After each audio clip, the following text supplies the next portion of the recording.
og dinhi ning atong tulumanon. Inyong masayran ang kamaturan kay sa kamaturan.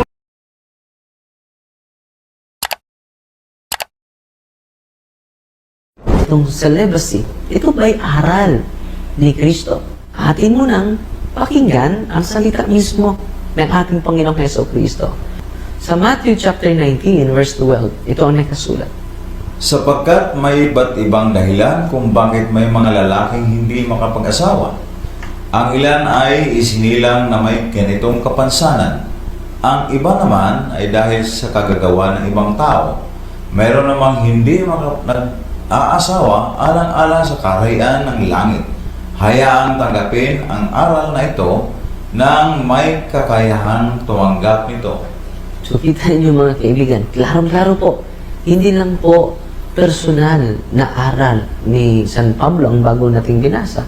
Aral pala ito ni Kristo. Sabi niya, meron lamang hindi nang-aasawa alang-alang sa kaharian ng langit. Tungkol sa pagbabawal ng pag-aasawa sa mga paring Katoliko.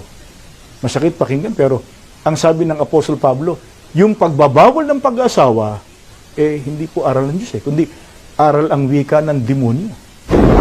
Matagal ng panahon, binanatan tayo sa iglesia ni Kristong kay Manalo na ang silibasi daw ay aral ng demonyo.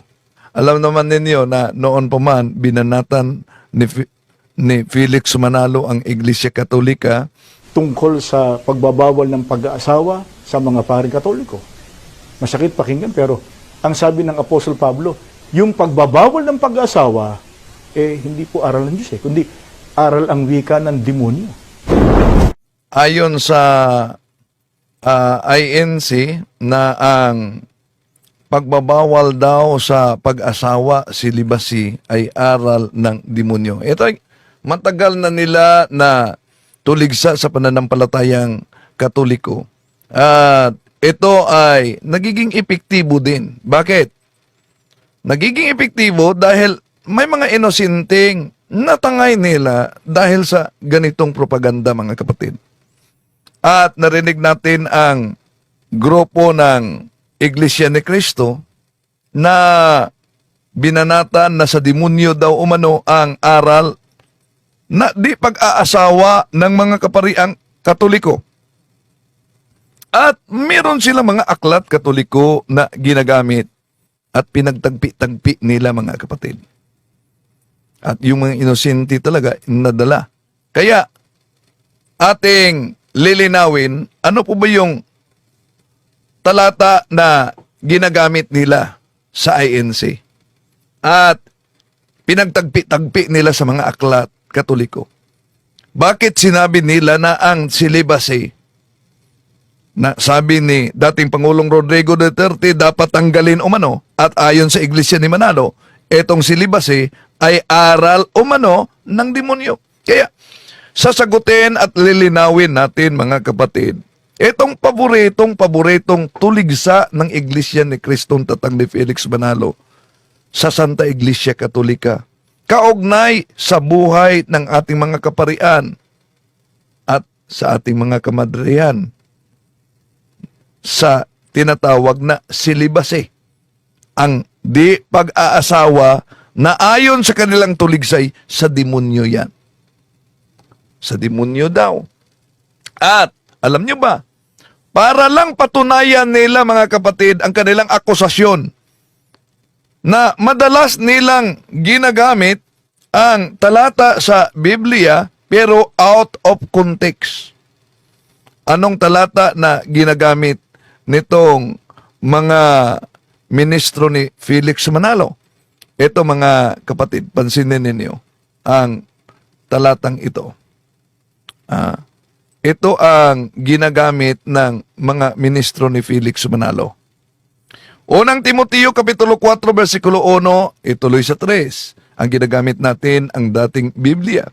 Ngunit hayag na sinasabi ng Espiritu na sa mga huling panahon, ang iba'y nagsisitalikod sa pananampalataya at mga kikinig sa mga espiritong mapanghikayat at sa mga aral ng mga demonyo na ipinagbabawal ang pag-asawa at ipinag-uutos na lumayo sa mga lamangkati na nilalang ng Diyos upang tanggapin na may pagpapasalamat ng mga nagsisampalataya at nangakakaalam ng katotohanan.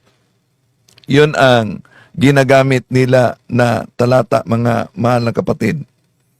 At alam niyo, para pagtagpi-tagpiin yan ng mga ministro ni Felix Manalo, may aklat katoliko sila na ginagamit.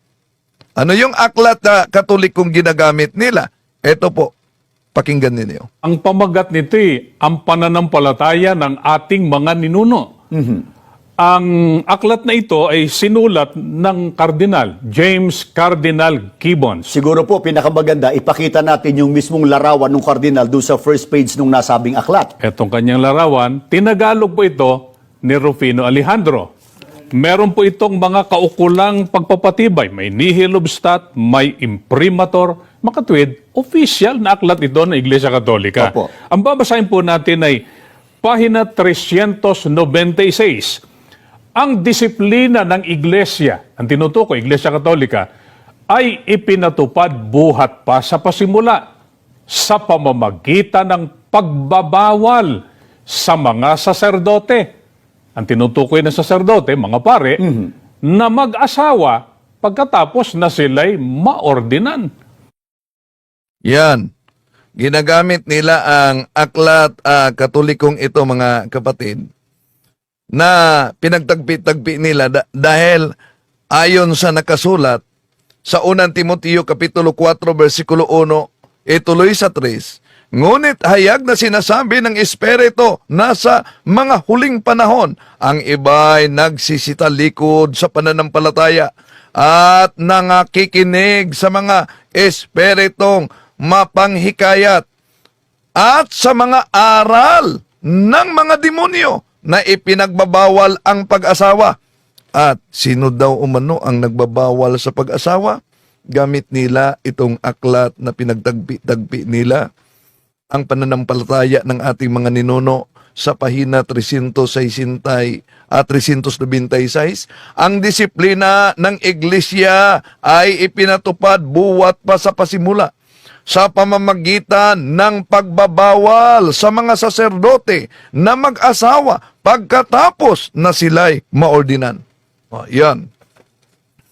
At sabi nila, o di ba malinaw, na sino ang tinutukoy sa Biblia? Dagdagan pa nila. Ano pa ang sinabi ng Biblia?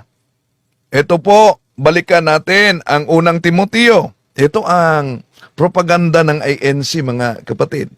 Unang Timoteo, balikan po natin. Maliban sa aral ng demonyo daw, nagbabawal sa pag-asawa, ano pa ang palatandaan na aral ng demonyo?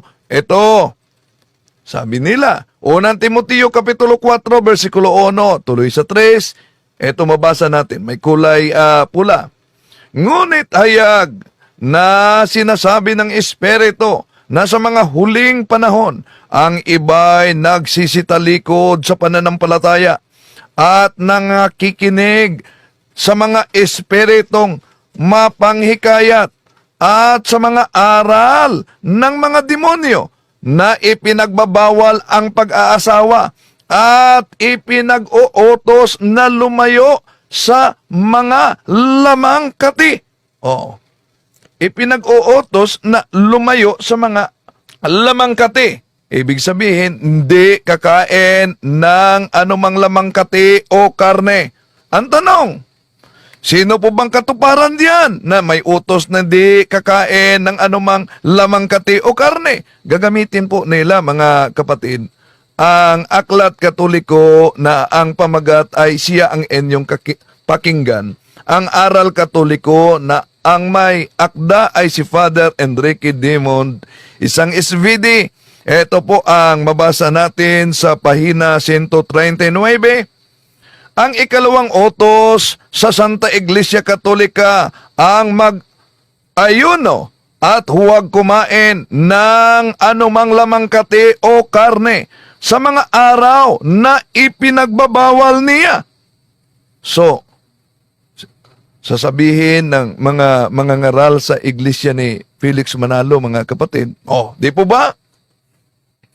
Tugmang-tugma talaga sa simbahang Katoliko ang nakasulat sa 1 Timoteo Kapitulo 4, 1-3, batay sa mga aklat Katoliko. At maliban dyan, gagamitin nila itong isang aklat pa para mahikayat talaga yung mga inosente. Ang pamagat, hindi ang lahat, dili ang tanan sa Cebuano, na ang may akda ay si Attorney Teopilo Tamulak. Sa pahina 131, aaminin ko na ang mga demonyo ay nasa loob ng simbahang Katoliko. So, gagamitin nila. Di po ba? Inaamin sa aklat Katoliko. Ito, may imprimatur ni Cardinal Vidal. Aaminin ko na ang mga demonyo ay nasa loob ng simbahang Katoliko. Pero pinutol po nila yan, mga kapatid. Mag-ingat. Ang nakasulat kasi diyan ay aaminin ko na ang mga demonyo ay nasa loob ng simbahang Katoliko. Dahil, anong sabi? Ang mga demonyo ay sumusunod sa mga taong banal. Hindi ito pupunta sa kanilang simbahan. Dahil, yun ang nakasulat. Pinuputo lang nila, mga kapatid.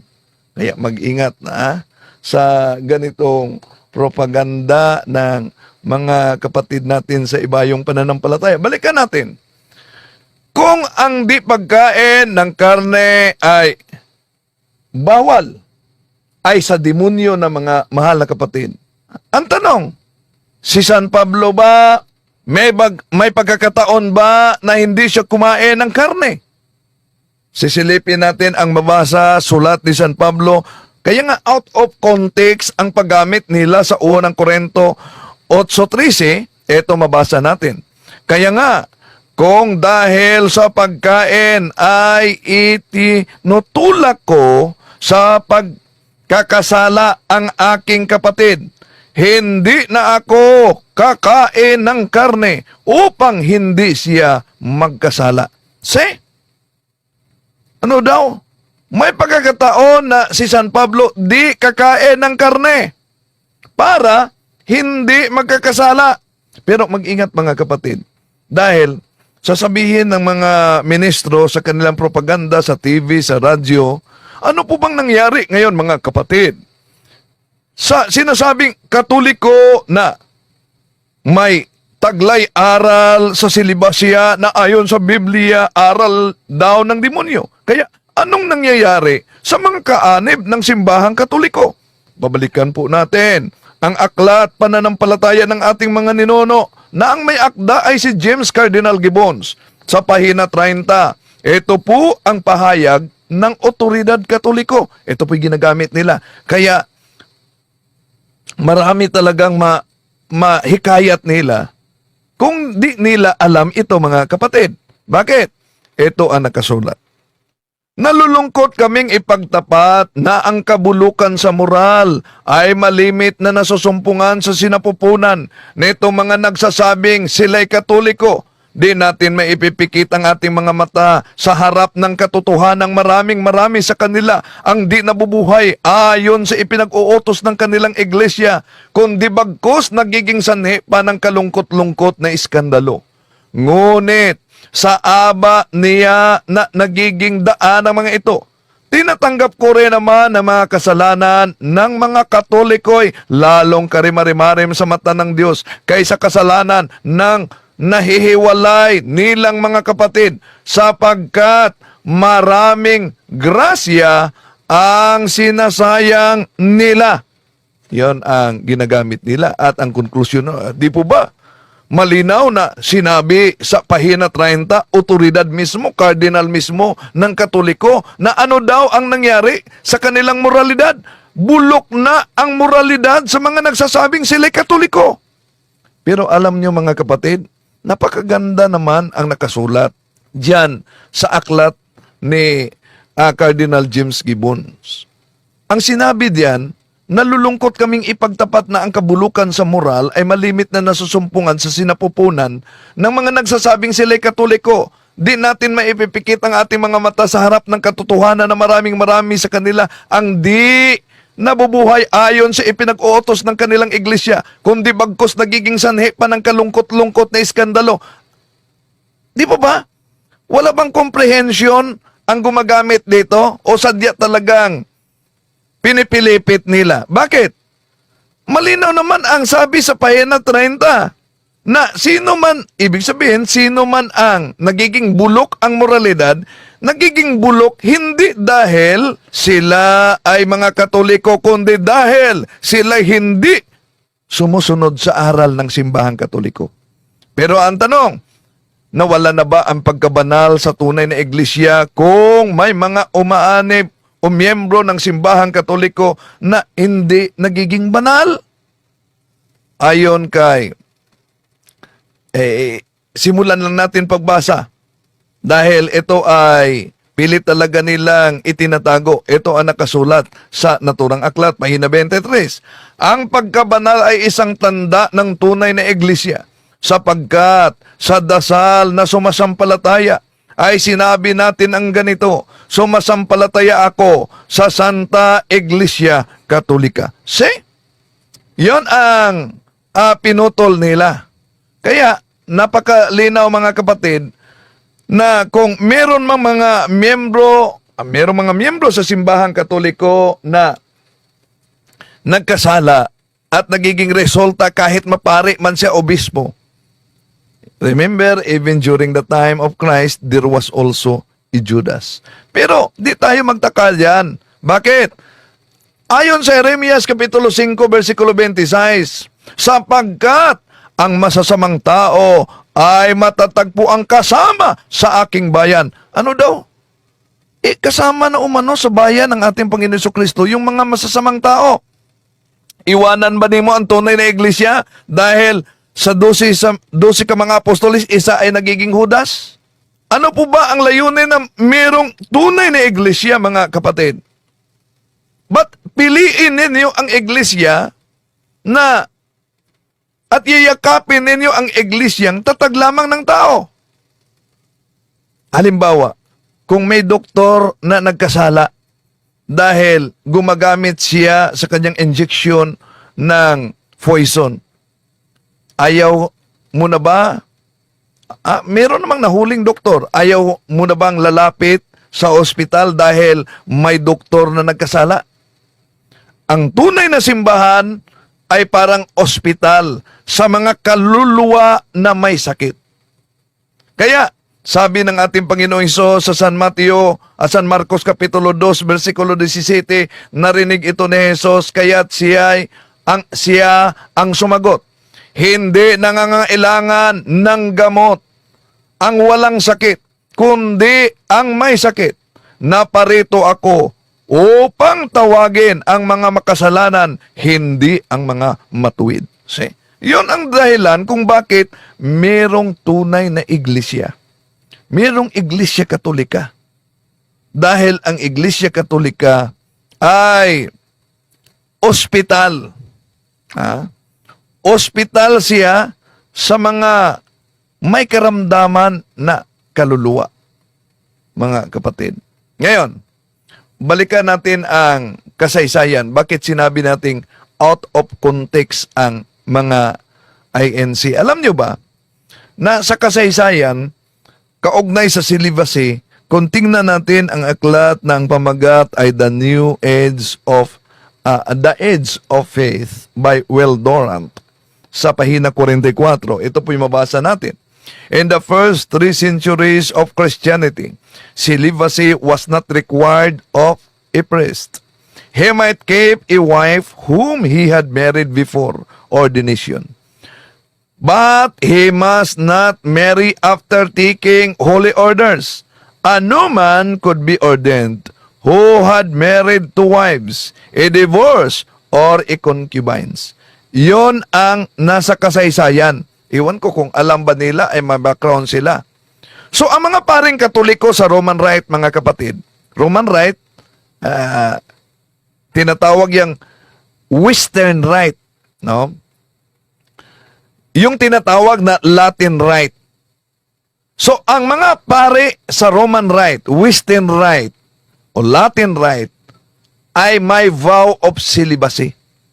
So, ibig pong sabihin, mga mahal na kapatid, yung Western Catholics, o mas kilala sa tawag na Roman Catholic Church, ang may tinatawag na vow of celibacy, ibig sabihin, walang asawa ang mga kaparian at ang mga obispo, cardinals at mga santo papa kahit na madre.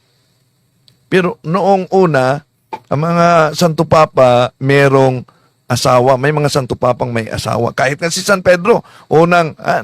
Pero, sa kasaysayan mga kapatid, ang Eastern Rites, ano ba yung Eastern Rites? Yun po ang Constantinople, Alexandria, yung Byzantine mga kapatid, Alexandria, Antioquia, Jerusalem, yun po ang tinatawag Eastern Rites, Eastern Churches. Alam nyo ba na ang mga pari nila, sila'y communion sa simbahang Katoliko. Pero alam nyo ba, baka di alam ito ng mga ministro ni Felix Manalo, kaya kumukuha lang ng talata sa unang Timoteo Kapitulo 4 at sinasabi, out of context naman. Mamaya, ang patunayan natin bakit out of context. So, ang mga kaparian sa tinatawag na Eastern Rites, yung Alexandria, Constantinople, yung Jerusalem mga kapatid, na mga Katoliko under sa Santo Papa, alam nyo ba, ang kanilang mga kaparian ay meron silang asawa. Baka di nila yan alam. At ganon din po mga kapatid, yung mga pare sa ibang denominations na nagbalik loob sa simbahang Katoliko. Baka di nila alam yan. Na may mga pare sa ibang denominasyon, Anglican, na yumakap sa Catholic Church, yung tinatawag na Roman Rite, Latin Rite, pero may mga asawa, may asawa. Iniwan nila, pare na sila sa Anglican, may asawa sila, iniwan nila ang Anglican, yumakap sila sa simbahang Katoliko, tinanggap sila sa Latin Rite, at may asawa sila. Siguro mga kapatid, yung Anglican o Episcopalian, imposible kung di nila alam yan. Kung di nila alam sa mga ministro ni Felix Manalo na banat ng banat lang sa aral ng simbahang Katoliko, aboy, inosente sila. Sa aklat na pahina 396 nitong pananampalataya ng ating mga ninuno, na ginagamit nila, pinagtagpi-tagpi nila sa unang Timoteo Kapitulo 4:1-3 mga kapatid, may iniwasan sila. Alam nyo ba anong iniwasan? Pakita ko sa inyo para sabihin nila na sa Katoliko, pinagbabawal talaga ang pag-aasawa. Kaya sa demonyo yan. Eto mga kapatid, ito ang iniwasan nila. Sa pahina, balikan natin may karugtong, pahina 396 sa binasa nila. Ito, ng mga unang araw ng iglesia dahil sa kadalangan ng mga may bukasyon sa hanay ng mga walang asawa, ang mga lalaking may asawa ay tinatanggap sa pagpapari. Datapuwat, sila'y inuutosang mamumuhay ng hiwalay sa kanilang mga asawa pagkatapos na sila'y maordinan gaya ng ating mababasa sa iba't ibang kanon. Yun ang mabasa natin sa aklat na ginagamit. Alam nyo, lahat ng mga ministro sa Iglesia ni Cristo ay meron talagang mga aklat na ganito. Dahil sa kanilang pagtitipon, Katoliko ra talaga ang numero unong binanata nila gamit yung mga aklat na pinagputol-putol, pinagtagpi-tagpi nila. Ang kanilang ginagamit ay ang unang Timoteo Kapitulo 4, versikulo 1, ituloy nila sa 3.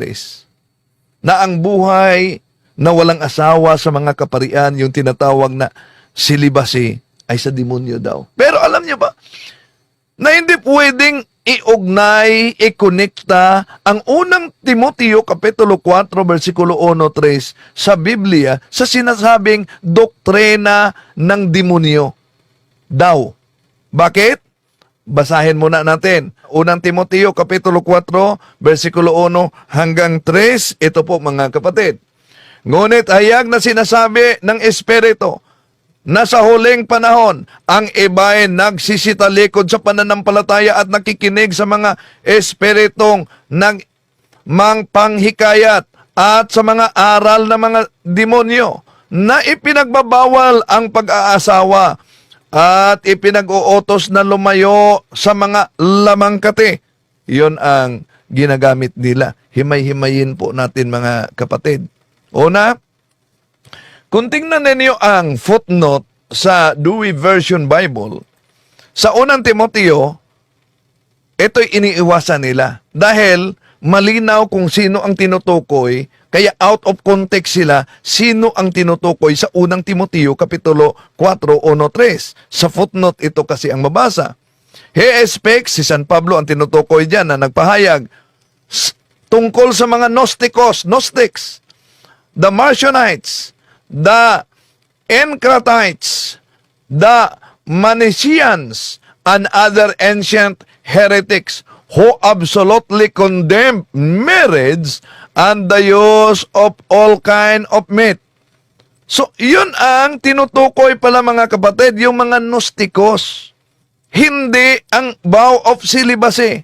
Dahil napakalinaw na ang layunin sa vow of celibacy, kung tingnan natin ang Catechism of the Catholic Church na aral ng Simbahang Katoliko sa pahina 1579, all the ordained ministers of the Latin Church, with the exception of permanent deacons, are normally chosen from among men of faith, who live a celibate life and who intend to remain celibate for the sake of the kingdom of heaven. So, napakalinaw ang doktrina ng Simbahang Katoliko dito mga kapatid. For the sake of the kingdom of heaven. Hindi po, for the sake of the kingdom of demons. At, pansinin ninyo, dahil literal ang kanilang interpretasyon nitong Iglesia ni Manalo na binanatan palagi ang ating doktrina mga kapatid, sa paggamit nila sa unang Timoteo Kapitulo 4, versikulo 1 hanggang 3. Lalabas na, dahil literal, lalabas na ang di pag-asawa ay sa demonyo, lalabas na lilitaw na ang Panginoon ay nagturo ng aral ng demonyo. Bakit? Di ba nila alam ito? Jeremias Kapitulo 16, 1-2. Muling nagsalita sa akin si Yahweh, at ang sabi, huwag kang mag-aasawa o kaya'y magkakaanak sa lupaing ito. O yan, utos yan mismo ni Yahweh. Huwag kang mag-aasawa, huwag kang magkaanak. Kaya dito malaman nating mga kapatid na hindi lahat ng pagbabawal na mag-aasawa ay saklaw sa talatang unang Timoteo Kapitulo 4, versikulo 1 hanggang 3 na ginagamit ng mga INC. Kaya kung bawal ang pag-aasawa, bakit may utos ang Diyos sa Jeremias Kapitulo 16, 1-2? May dahilan yon. Ganon din ang mga pare ng Simbahang Katoliko mga kapatid. Kung hindi sila nag-aasawa sa pamamagitan sa pagpili ng vow of celibacy, may dahilan yan. Anong dahilan yan? Si San Pablo ang nagsulat sa unang Timoteo Kapitulo 4, 1-3. Kung dahil literal ang interpretasyon ng mga ministro ni Felix Manalo, hindi pag-aasawa ay sa demonyo, ibig ba sabihin si San Pablo sa demonyo din? Bakit? Ito mabasa natin sa unang mga taga-Korento 7:8. Ito naman ang masasabi ko sa mga walang asawa at sa mga biyuda. Mabuti pa sa kanila ang mananatiling walang asawa tulad ko. Ano si San Pablo? mananatiling walang asawa tulad ko.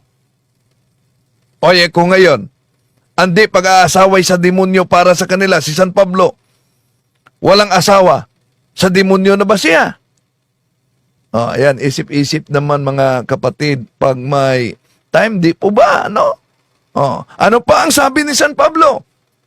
Balikan natin ang sabi niya sa unang mga taga-Korento, Kapitulo 7, versikulo 35. Ito po sabi niya, at ito'y sinasabi ko sa inyong sariling kapakinabangan, hindi upang alisin ko ang iyong kalayaan, kundi dahil sa mga bagay na nararapat upang kayo'y makapaglingkod sa Panginoon ng walang abala. So ano daw ang sinabi ni San Pablo? Bakit merong vow of celibacy? Malinaw ang sabi niya, upang makapaglingkod sa Panginoon ng walang abala. Pagkatapos, itong mga ministro ni Manalo, mga kapatid, sasabihin nila na ang di pag-aasawa ay sa demonyo. Dagdagan pa natin ang sabi ni San Pablo sa unang Korento, Kapitulo 7, versikulo 32-34. Pansinin ninyo ang sinabi ni San Pablo. Nais kong mailayo kayo sa mga alalahanin sa buhay. Ang pinagkakaabalahan ng mga lalaking walang asawa ay ang mga gawaing ukol sa Panginoon. Kung paano niya mabibigyan ng kaluguran ang Panginoon.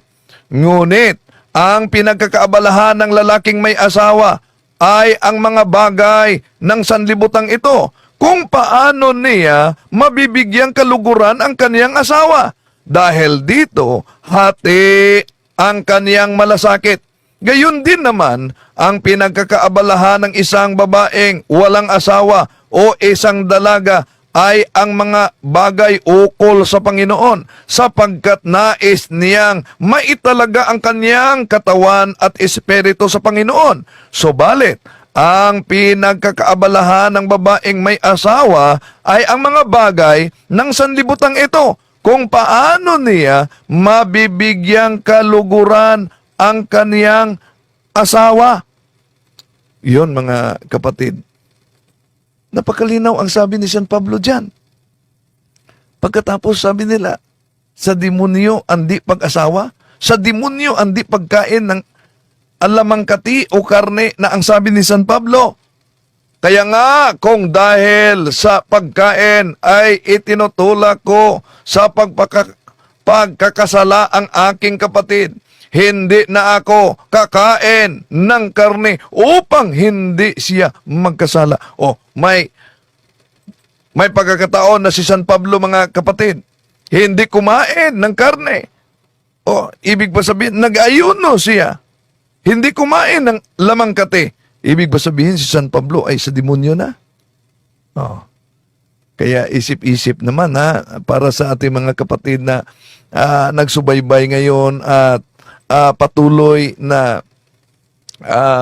patuloy talagang nagsaliksik sa katotohanan.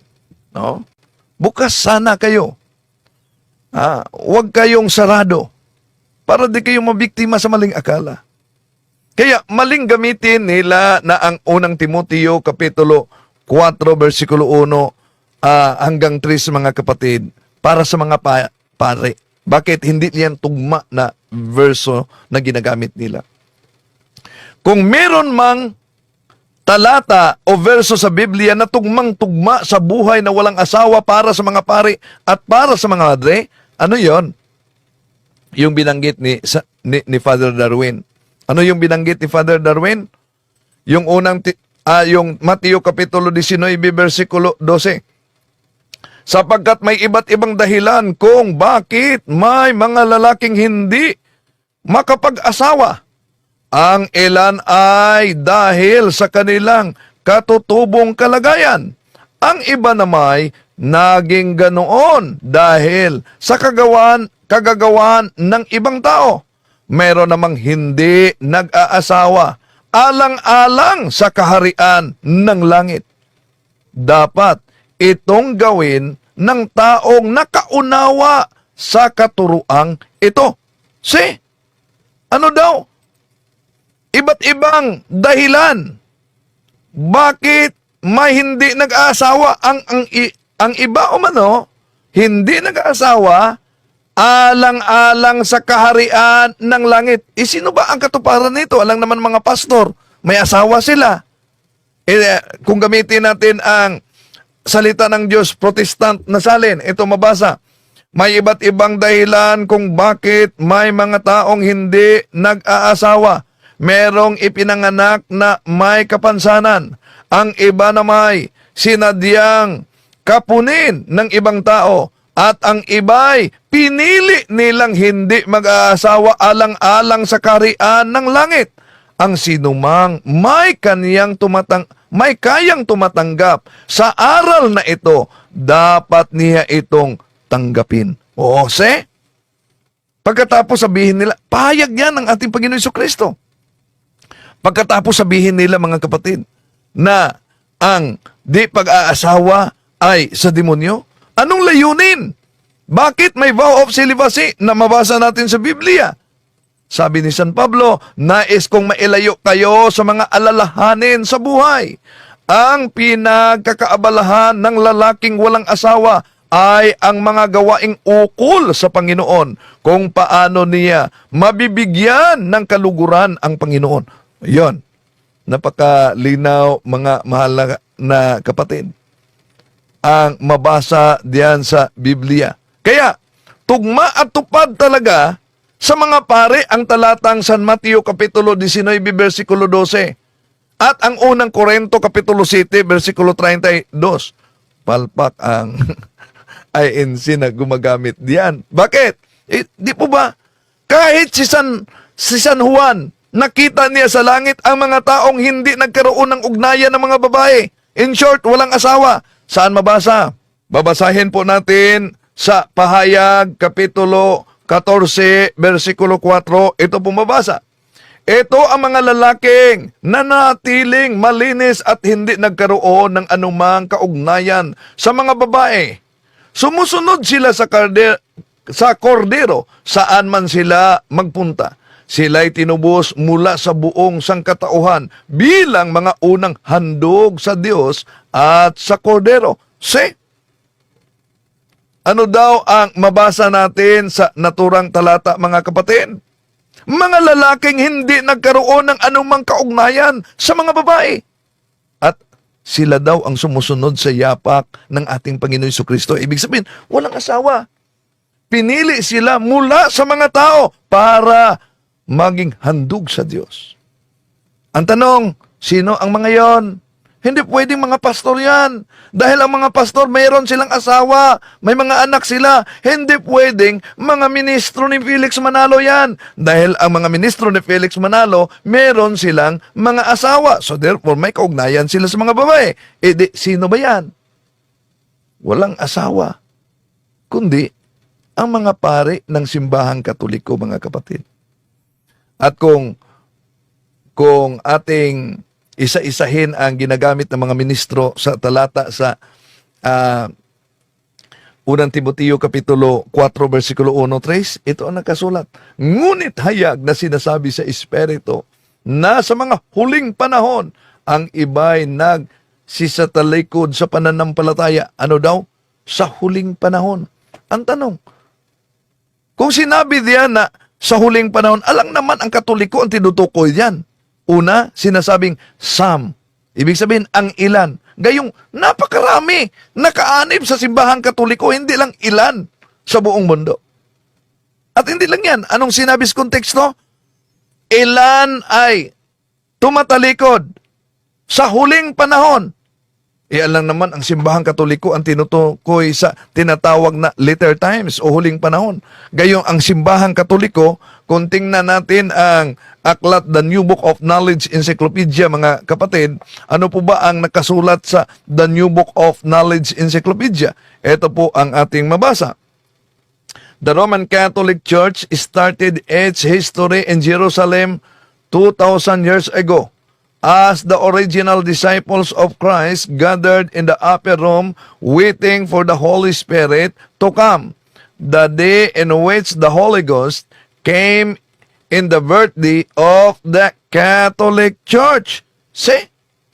Kaya mga mahal na kapatid, ating sinagot ito dahil alam niyo naman, paulit-ulit ito na tuligsa ng ating mga kapatid sa iba yung pananampalataya.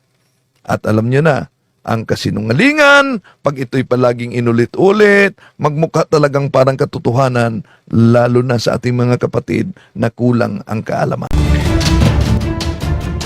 Ug inyo nang nabati ang mga kamatuoran dinhi ning atong tulumanon. Kay sabay kamatuoran. Ako lang hinaot, kadaghang kamog nakatunan. Daghang salamat.